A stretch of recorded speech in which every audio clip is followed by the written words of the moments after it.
Welcome to Math Science History. I'm Gabrielle Birchak, your guide through the curious corridors of time where scientific inventions often begin in the most unexpected places. I have a background in math, science, and journalism. Today, I'm taking a closer look at something humble, something familiar, something many of us have spent hours hunched over at the dining room table with a cup of tea or even coffee, and I'm talking about the jigsaw puzzle.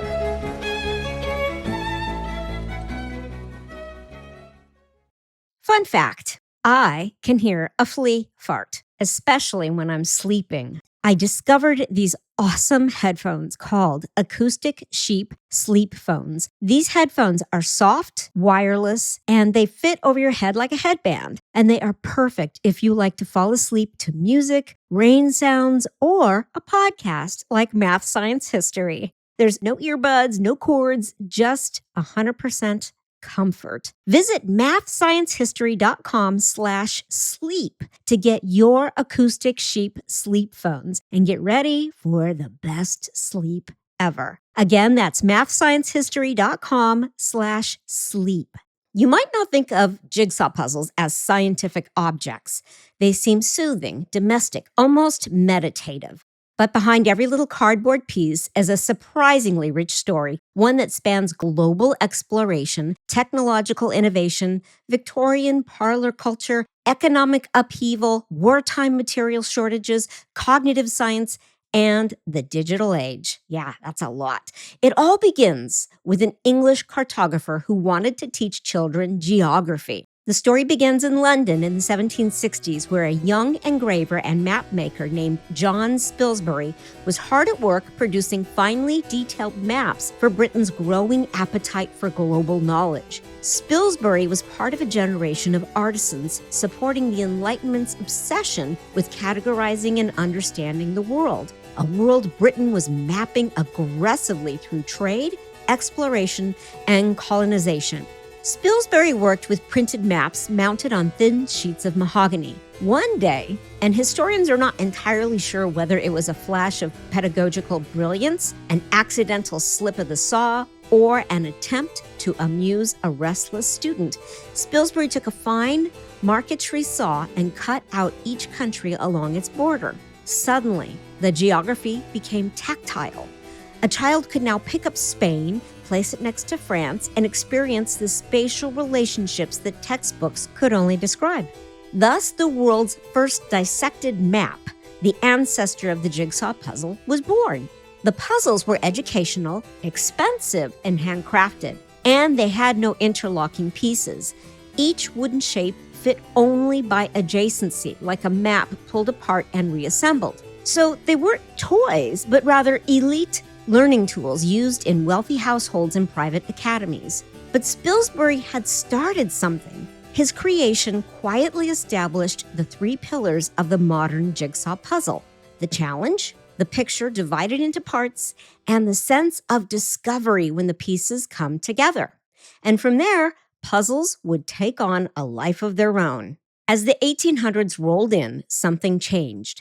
Puzzles drifted out of the classroom and into the parlor. Victorian families, famous for candlelit evenings filled with games, singing, and social amusements, found that reconstructing an image piece by piece was a delightful group activity. Educators continued using dissected maps, but the wealthy also commissioned elaborate wooden puzzles of landscapes, portraits, famous paintings, and allegorical scenes. But these puzzles still had non-interlocking pieces, more like a picture disassembled with scissors than the puzzles that we know today. They were also hand-cut, each piece shaped by a skilled artisan using a treadle saw. This meant that they were expensive and that no two puzzles were alike. Also, some of the shapes were unpredictable and artistic. Finally, because of the price, children rarely had access, and the ownership of the jigsaw was a perfect example of how some educational materials are only available to the wealthy. By the 1880s, the puzzle became commonly known as the jigsaw around the same time that the fret saw became the tool to create the shapes of the puzzle. The name only emerged when the mechanical jigsaw saw became the preferred cutting tool for puzzle makers. By the mid-century, the Industrial Revolution brought improvements in printing and woodworking that made puzzles more widely available. Still, puzzle making was laborious artisanal work. It wouldn't be democratized until the arrival of a very special cutting technology in the early 20th century. So the jigsaw puzzle became popular around the early 1900s in the United States and in Europe. The puzzles at this time were made from wood, and the pieces were not interlocking. Then, in the 1930s, puzzles became portable, stable, and easier to repeatedly manufacture. Two major developments transformed puzzles in this era. First, there was the interlocking piece. So around 1908, puzzle makers began designing true interlocking tabs and blanks. Those are the little knobs and sockets that keep pieces from sliding apart. This changed everything. Second, cardboard replaced wood. So by the early 20th century, manufacturers realized that printed images could be mounted on cardboard and die cut rapidly using metal presses. Conveniently, this shift lowered costs dramatically, standardized the piece shapes, and made puzzles accessible to the masses. But there was resistance.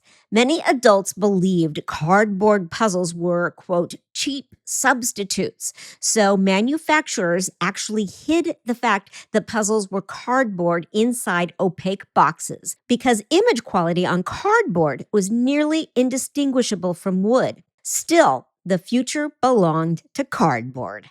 A new era was about to begin, and it would explode in popularity in the most unexpected moment in American history.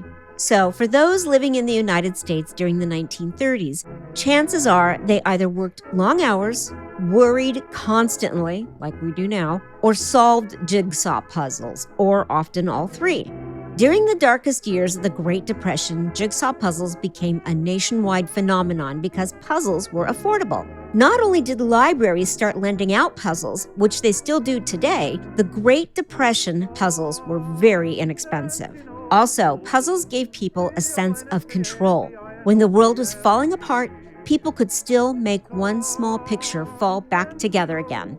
And puzzles offered a community setting where people gathered in kitchens and living rooms to piece together landscapes and city scenes. And for a moment, brief but significant, the jigsaw puzzle was a national stabilizer, a quiet form of hope during a time of uncertainty. And even today, they still serve as a stabilizer. I mean, it's a stabilizer unless everybody is in the living room working on the puzzle while mom does the dishes. So, note to listeners, if you're working on a puzzle and someone's in the kitchen doing the dishes all by themselves, go help them. Be nice. Be helpful. So, after World War II, improvements in die cutting made cardboard puzzles even easier to mass produce. Jigsaws became a staple of childhood, family gatherings, rainy afternoons, and holiday traditions. The company Springbok produced pieces that varied in size, with the smaller pieces in the middle and the larger pieces on the outside. This allowed for children to be part of building the puzzle. Some manufacturers included whimsy pieces shaped like animals or objects hidden inside the picture, which is kind of cool. And then in the 1960s and the 1970s, they started making puzzles with psychedelic art, pop culture scenes, advertisements, and optical illusions. New companies introduced innovations with more pieces. Standard family puzzles had 200 to 500 pieces, and then they started selling 1,000-piece puzzles. And for those truly ambitious puzzlers, they started making puzzles with 5,000 to 18,000 pieces. So by the 1990s, commercial three-dimensional jigsaw puzzles hit the market. This is cool. And there's so much to unravel with the value of these types of puzzles. Three-dimensional puzzles support cognitive function in ways that go beyond flat, two-dimensional jigsaws because they require the brain to work across depth, orientation, and physical space simultaneously. Research from cognitive psychology, neuroscience, and aging studies converges on several well-supported benefits. First, there's spatial reasoning and mental rotation. Three-dimensional puzzles strongly engage spatial reasoning, the ability to understand and manipulate objects in space. Solvers must mentally rotate pieces, predict how shapes will align along multiple axes, and visualize hidden surfaces that are not immediately visible. This process activates parietal brain regions associated with spatial cognition and mental rotation, skills that are directly linked to success in STEM fields such as engineering, physics, architecture, and mathematics, and even in making three-dimensional art for gaming and film. Repeated engagement improves efficiency in mentally transforming objects, a skill shown to be trainable rather than fixed. Second, three-dimensional puzzles, unlike two-dimensional puzzles, require the puzzler to hold multiple constraints in mind at once: orientation, gravity, balance, and structural stability. This places a sustained load on working memory, while also exercising executive functions such as planning, inhibition, and task switching. Solvers must test hypotheses, revise strategies, and sequence steps logically, all of which strengthen frontal lobe-mediated cognitive control. Yeah, it's deep and amazing, isn't it? Third, doing puzzles provides sensory motor integration and embodied cognition. So three-dimensional puzzles uniquely involve hand-eye coordination and sensory motor integration, linking physical manipulation with cognitive prediction.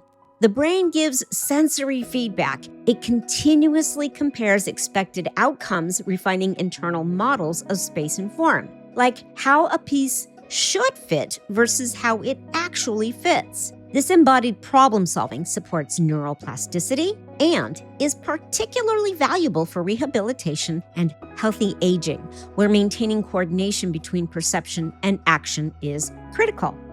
Fourth, there's error-based learning and cognitive flexibility. Three-dimensional puzzles naturally encourage trial and error learning, which is a powerful mechanism for cognitive growth. Incorrect assemblies provide immediate, non-punitive feedback, prompting the brain to reassess assumptions and try alternative strategies. This strengthens cognitive flexibility. This is the ability to adapt thinking when conditions change. And this is a skill associated with resilience, creativity, and problem solving in complex real-world environments. Fifth, there's long-term cognitive health and aging. So evidence from aging and cognition research suggests that cognitively demanding leisure activities that involve novelty, complexity, and sustained engagement, including spatial puzzles, are associated with cognitive reserve. So three-dimensional puzzles, in particular, draw on multiple cognitive domains at once: visual spatial processing, memory, planning, and motor control, making them especially rich forms of mental stimulation. So, long-term engagement has been linked to slower decline in visual spatial abilities and executive functioning, which are often among the first domains affected in normal aging. We'll be right back after a quick word from my advertisers. Sixth, there's the emotional and metacognitive benefits. So beyond cognition, three-dimensional puzzles promote metacognitive awareness, helping puzzlers recognize how they think, plan, and solve problems. Completing a complex three-dimensional structure provides a strong sense of mastery and competence, reinforcing motivation and persistence. This combination of challenge and reward also supports stress reduction and sustained attention, contributing to overall mental well-being. Unless you have a cat who likes to knock it over, that doesn't lend to mental well-being. It leads to a lot of frustration. So lock up the puzzle at night when you go to bed. So in short, three-dimensional puzzles act as multi-domain cognitive workouts. They train spatial reasoning, strengthen workout memory, enhance executive control, integrate perception with action, and support long-term brain health, all while offering a low-stress, intrinsically rewarding problem-solving experience that makes them uniquely powerful tools for both learning and lifelong cognitive maintenance.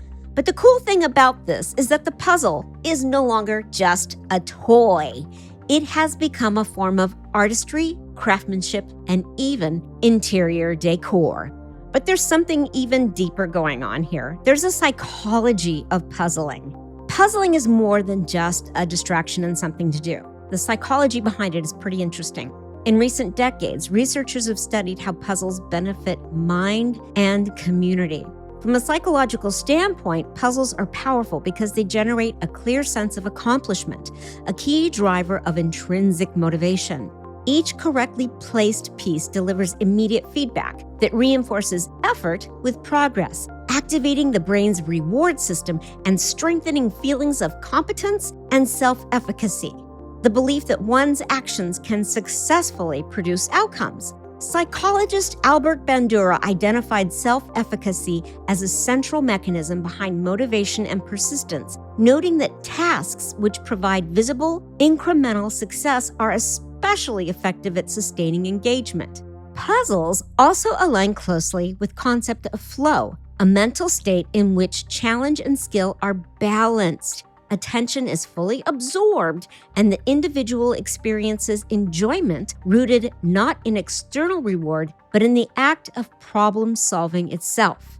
This combination of effort, feedback, and mastery helps explain why finishing a puzzle feels deeply satisfying even without prizes or competition. Speaking of prizes, if you haven't had a chance to check out my Math Science History Holiday Puzzle, I do have a puzzle. And it involves prizes. And I'm waiting on the right answers to come in. I'm still waiting on those answers. Okay, I've got some, but they're incorrect, and I'm giving my listeners a nudge. But give it a go. Listen to the podcast, solve the puzzles, and send me an email to hello@Math Science History with your answers. And you could win Math Science History merchandise or a $25 Amazon gift card. Anyhow, back to puzzles. So let's talk about social development. Socially, puzzles function as cooperative problem-solving environments that naturally foster bonding, communication, and a shared strategy. Unlike competitive games, puzzles encourage participants to work toward a common goal while contributing in different ways, sorting pieces, spotting patterns, or testing configurations, without the rigid hierarchies or winners and losers. Research in social psychology shows that collaborative tasks requiring coordination and joint attention strengthen interpersonal trust and group cohesion, particularly when participants must negotiate strategies together. Group puzzling also lowers the social pressure of constant conversation, allowing interaction to emerge organically through shared focus and small moments of success. In this way, puzzles act as a social scaffolding. They create a structured environment in which cooperation, patience, and collective achievement can develop naturally, reinforcing social bonds while still honoring individual contributions. So whether someone frames their 1,000-piece masterpiece or sweeps it back into a box, the process itself matters because the puzzle works on you, not just the other way around. So the next time you sit down with a jigsaw puzzle, whether it's 50 pieces or 5,000, whether it's 2D or 3D, remember that you are participating in centuries-long traditions, a tradition that began with a mapmaker who cut the world apart and that continues today in living rooms, classrooms, puzzle tables, at home, at the dinner table, and on digital screens around the world. And in a very real way, puzzles invite us to practice patience, persistence, and curiosity. And these are three traits at the heart of science, math, and history. And puzzles invite us to gather with our loved ones and with our friends and our family and just enjoy each other's presence. And I hope with all my heart that you have that opportunity this holiday. Thank you for joining me today. And thank you for listening to the Math Science History podcast. Having your presence here makes all the difference to us at Math Science History, and we are so very grateful for your listenership. This will be my last long-form puzzle for the rest of the year, and I will be back in 2026 with some new episodes, new flashcards, new interviews, and all kinds of new wonderful stuff. We've got one more episode coming up. It's a Flashcard Friday episode, and this Friday is the day that I announce the winners of the 2025 Math Science History Holiday Puzzle. So stay tuned. Come back on Friday, hear the winners, and until 2026, seize the day. Seize every minute of your life. Carpe diem. And happy holidays. Thank you for listening to Math Science History. If you enjoyed today's episode, please leave a rating and a review, because those ratings and reviews really help the podcast. If you would like to listen to Math Science History without the ads on your podcast player, visit us at mathsciencehistory.supercast.com. There, you can sign up for a tier, which will give you early release podcasts, research notes, bonus material, and discounts on our merchandise. Also, you can find the transcripts at mathsciencehistory.com under the link called Transcriptorium. And while you're there, remember to click on that coffee button and make a donation, because every single dollar that you donate supports our production costs and keeps our educational website free. And until next time, carpe diem.